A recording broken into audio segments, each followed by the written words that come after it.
వర్ష, నన్ను మీరు సుమంగళి భవ అని ఆశీర్వదించండి కృష్ణ. అలాగే, ముందు నువ్వులే.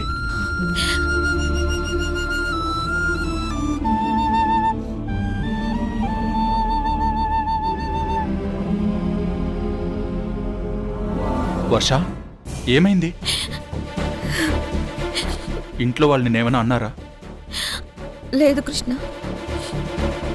మరి ఎందుకు ఏడుస్తున్నావు వర్ష? అవును సార్, నన్ను పెళ్లి చేసుకుని రావడం వల్లే కదా ఇంట్లో అందరూ ఉన్నా ఒంటరయ్యారు. నా గురించి నువ్వు బాధపడ్డం ఎందుకు వర్ష? ఇలా జరగాలనుంది కాబట్టే అలా జరిగిపోయింది.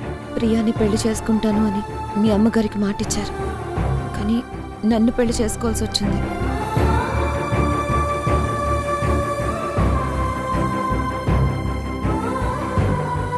ప్రియాతో పెళ్ళై హ్యాపీగా సెటిల్ అవుతానన్న ఆనందంలో మీరు పార్టీ ఇచ్చారు, కానీ అనుకోకుండా లిమిట్స్ దాటి నన్ను పెళ్లి చేసుకోవాల్సి వచ్చింది. ఇది సంతోషమో బాధో తప్పో ఒప్పో నాకేం తెలియదు కృష్ణ. మీ ఆఫీస్లో నాకు ఉద్యోగం చేయడం అనేది చాలా పెద్ద success sir.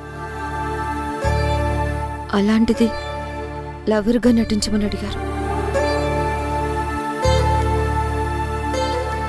Great business person లవర్గా నటించడం నాకు దక్కిన వరం అని సంబరపడి మీరు చెప్పినట్టు చేశాను. మీతో గడిపిన ప్రతి క్షణం అదృష్టంగానే ఫీల్ అయ్యేదాన్ని. కానీ ఎన్ని జన్మల పుణ్యం ఇలా మీ భార్యనయ్యే గొప్ప అదృష్టం దక్కింది.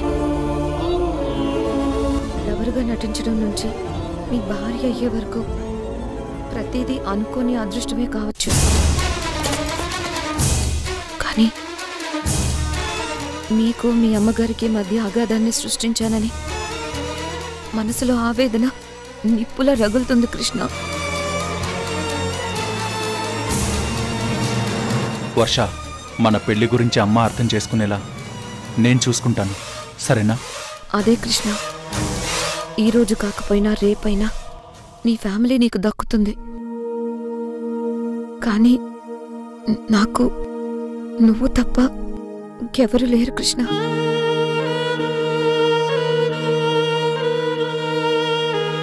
నువ్వే అన్నావు కదా నన్ను పెళ్లి చేసుకోవడం అదృష్టమని. సో అదృష్టవంతుల్ని ఎవరూ చెడగొట్టలేరు, దురదృష్టవంతుల్ని ఎవ్వరూ బాగు చేయలేరు. ఆ అదృష్టం ఉంటే గొప్ప బిజినెస్ మ్యాన్ కావాలనుకున్న మీ కల నెరవేరడానికి నేను సాయంగా ఉంటాను. 100 కాదు 1000 కోట్ల టర్నోవర్ సాధించి నంబర్ 1 కంపెనీ అయ్యేలాగా మీ బిజినెస్కి నేను తోడుగా ఉంటాను కృష్ణ. నీ బిజినెస్ తెలివితేటలు నాకు తెలుసు వర్ష.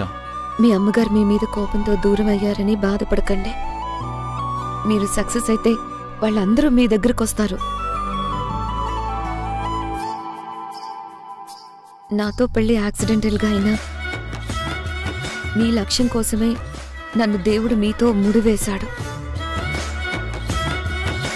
ఈ 3 ముళ్ళు రేపటి మీ బంగారు భవిష్యత్తుకి పునాదులుగా నిలబెడతాను. మీ ఫ్యామిలీ మెంబర్స్ని మిమ్మల్ని కలిపి ఈ ఇంటిని నందనవనం చేస్తాను కృష్ణ. నాకు ఈ ఆస్తిపాస్తులు అక్కర్లేదు, నీ ఆశీర్వాదం ఉంటే చాలు.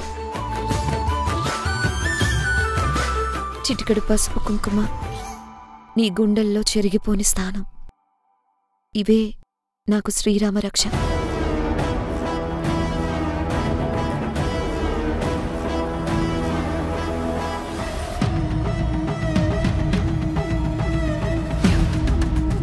నువ్వు ఫ్రెష్ అయ్యి వస్తే భోజనం వడ్డిస్తాను. వెళ్ళు కృష్ణ.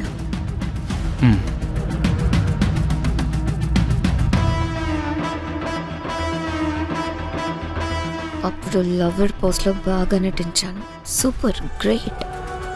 ఇప్పుడు భార్య పోస్ట్లో విత్ లైసెన్స్లో జీవిస్తున్నాను. ఈ ఆస్తి బిజినెస్ మొత్తం అన్నీ నావే.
జయ జయ హే మహిషాసురమర్దిని రమ్యకమర్దిని శైలసుతే.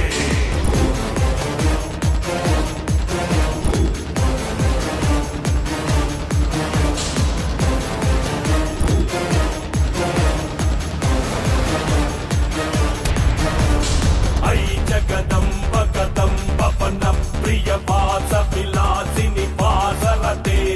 శిఖిరి శిరోమణి తుంగ హిమాలయ శృంగ నిజాలయ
तपश्च मे प्राणश्च मे अपानश्च मे ज्ञानश्च मे सुश्च मे पंच मे आदितञ्च मे वाच्च मे मनश्च मे चक्षुश्च मे श्रोत्रञ्च मे दक्षश्च मे बलञ्च मे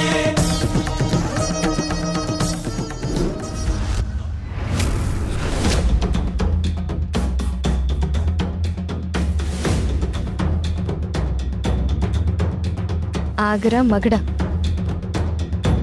హలో డార్లింగ్, ఫోన్ లిఫ్ట్ చేయవేంటి? అచ్చమ్మ పెళ్లిలో బుచ్చమ్మ శోభనం అన్నట్టు కాసేపు ఆగలేవా? అచ్చమ్మ పెళ్లిలో బుచ్చమ్మ శోభనవా? ఏం జరిగింది మాధవి? నా మరదలు ప్రియా నిశ్చితార్థం ఆగిపోయింది.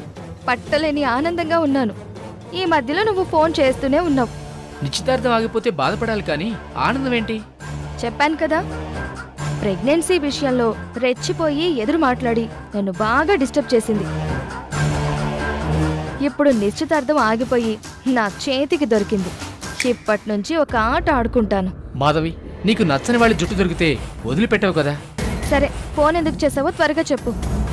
నిశ్చితార్థం రగడ తర్వాత చెప్తాను. నాకు అర్జెంటుగా ₹1,00,00,000 కావాలి మాధవి. ₹1,00,00,000? ఎక్కడా దొరకలేదు, అందుకే నీకు చేశాను. ఏంటి, మా మావయ్య ఫ్యామిలీ రిచ్ అనుకుంటున్నావా? దరిద్రానికే కేర్ ఆఫ్ అడ్రస్ వీళ్ళు. నా దగ్గర ఎక్కడుంటాయి ప్రణయ్? అవన్నీ నాకు తెలీదా? మనకి జాక్పాట్ తగిలింది, అందుకే అడుగుతున్నాను. జాక్పాట్ ఏంటి? నా దగ్గర కొంత డబ్బుంది, దాంతో ఇండియా వచ్చి నిన్ను రిటర్న్ దుబాయ్ తీసుకొచ్చేద్దామని నా ప్లాన్. అందుకే కదా నీ బిడ్డతో సహా వెయిట్ చేస్తున్నాను. నా ఫ్రెండ్కి డబ్బు అవసరమై దుబాయ్లో హోటల్ అమ్మేస్తున్నాడు. 10 కోట్ల హోటల్ 1,50,00,000కి అమ్మేస్తున్నాడు. చాలా చీప్ గా అమ్ముతున్నాడు ప్రణయ్. అందుకే ఆ హోటల్ కొనేస్తే మనిద్దరం దుబాయ్లో హోటల్ బిజినెస్ చేస్తూ సెటిల్ అయిపోవచ్చు మాధవి. నా దగ్గర ఉన్న డబ్బు సరిపోదు, అందుకే నీకు కాల్ చేశాను. మంచి అవకాశం మళ్ళీ రాదు మాధవి. ఏంటి మాట్లాడావు? ప్రణయ్, నేను నిన్ను నమ్మొచ్చు కదా? ఏంటి మాధవి అలా మాట్లాడావు? నా మీద నమ్మకం లేదా? డబ్బు విషయం కదా, నా భవిష్యత్తు గురించి అడుగుతున్నాను. అసలు ఏంటి నీ డౌట్? ఆ రోజు నువ్వు డబ్బు సంపాదించాకే పెళ్ళని మీ అమ్మా నాన్నల మాట విని వెళ్ళిపోయావు. తప్పని పరిస్థితుల్లో నేను రవిని పెళ్లి చేసుకున్నాను. కానీ ఈ ఇల్లు, ఈ మనుషులు, వాతావరణానికి నేను అడ్జస్ట్ అవ్వలేనని నాకు వారం రోజులకే అర్థమయ్యింది. పెళ్లికి ముందు మనం ఎంత ఫ్రీగా కలుసుకునేవాళ్ళమో, ఎంత ఎంజాయ్ చేశామో, ఆ ఎంజాయ్ నేను మర్చిపోలేకపోతున్నాను. లవ్ అనుకుంటావో లస్ట్ అనుకుంటావో నీ ఇష్టం. నీతో ఉన్నప్పుడే నా లైఫ్ సాటిస్ఫాక్షన్.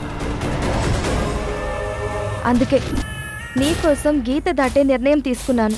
నువ్వు రవితో కాపురం చేసినా నువ్వే కావాలని ఎందుకు వెంటపడుతున్నాను? అది కూడా నీలాగే లస్ట్. మనిద్దరి ఫీలింగ్స్ ఒకటే కాబట్టి.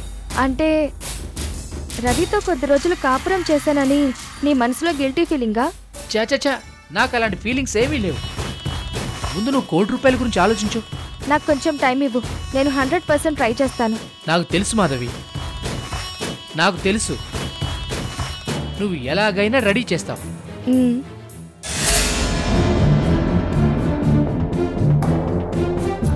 సరే సరే.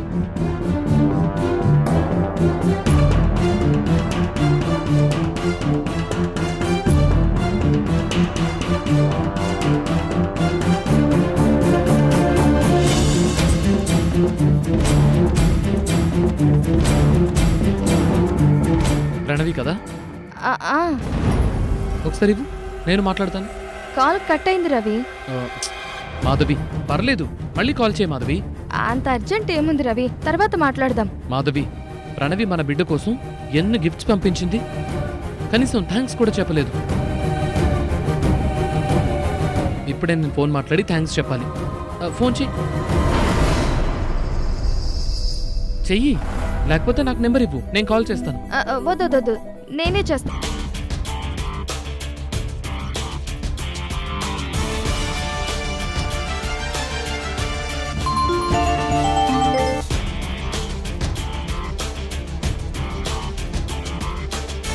మాధవి ఏంటి మళ్ళీ కాల్ చేసావు?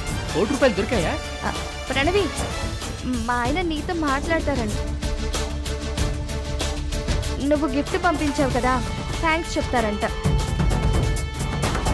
ఇప్పుడే మాట్లాడతానంటే కాల్ చేశాను ప్రణవి. ఇస్తున్నాను, మాట్లాడుతాను.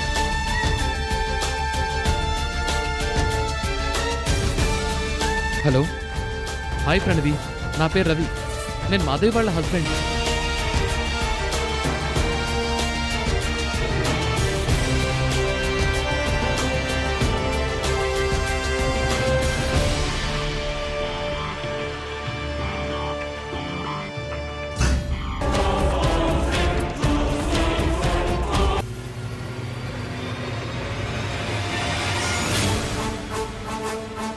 నా బండారం బయట పడిపోయింది. రవి నన్ను బ్రతకనివ్వడు, చంపేస్తాడు.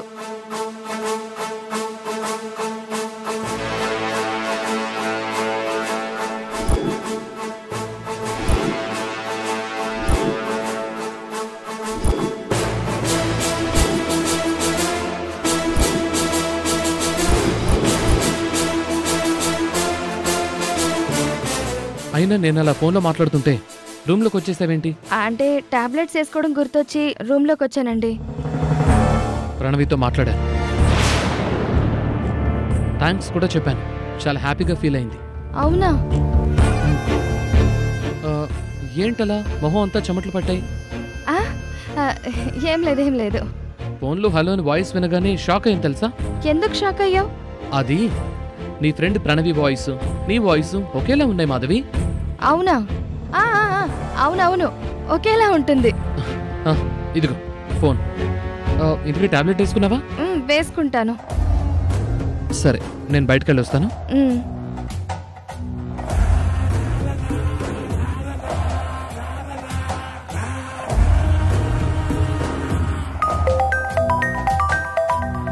ప్రణయ్, అసలు ఏం జరిగింది? షాక్ అయ్యావు కదా? మీ ఆయన ఫోన్లో మాట్లాడతాను అనగానే వాయిస్ చేంజ్ యాప్ కనెక్ట్ చేశాను. నేను మాట్లాడినా ఆ యాప్ లేడీ వాయిస్ లాగా కన్వర్ట్ అవుతుంది. అమ్మయ్యా, చచ్చి బతికాను. ఒక్క క్షణం గుండె ఆగిపోయింది. ముందు ₹1 సంగతి ఆలోచించు మాధవి, సరేనా? సరే, ఉంటాను. Bye bye.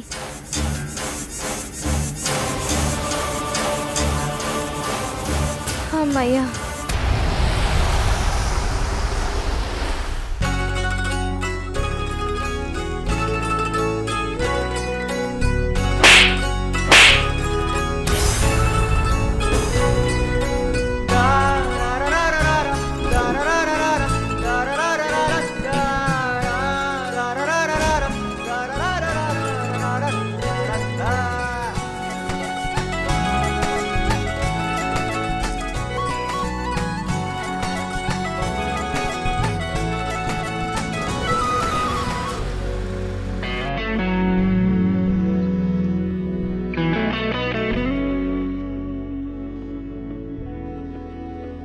హాయ్ కావేరి.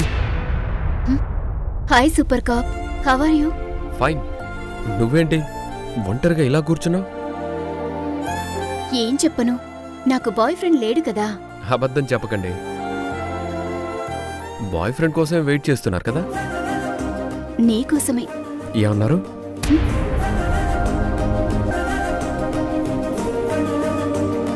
ఏం లేదు కానీ మీరేంటి ఇలా వచ్చారు?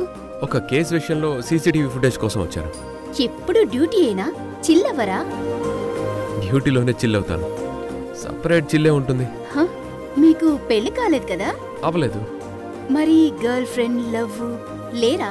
డ్యూటీనే గర్ల్ ఫ్రెండ్ లా ఫీల్ అవుతాను, క్రిమినల్స్ ని లవ్ చేస్తాను. మహానుభావ, ఎంతసేపు ఆ డ్యూటీ డ్యూటీ తప్ప ఇంకేం ఆలోచించవా? Weekend, long drive, restaurant ఏముండవా?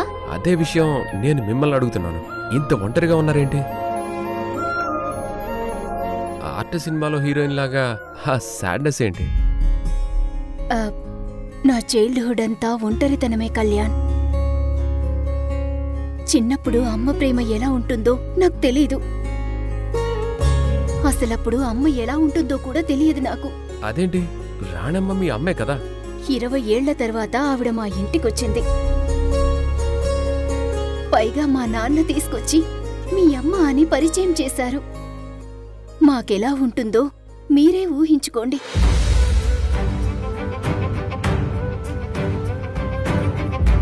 మా చిన్నప్పుడు ఆవిడ మాతో లేదు.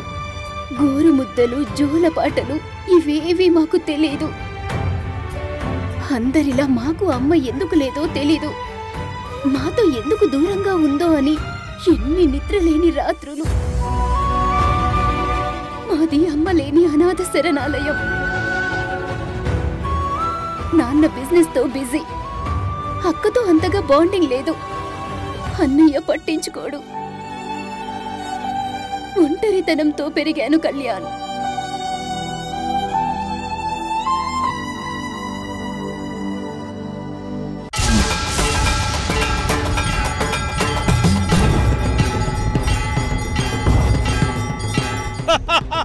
స్వామి, చూసుకోలేదు. మీకేం కాలేదు కదా? 12 సంవత్సరాలు నిద్రాహారాలు మాని కఠోర తపస్సు చేసిన నాగసాధువుని నేను.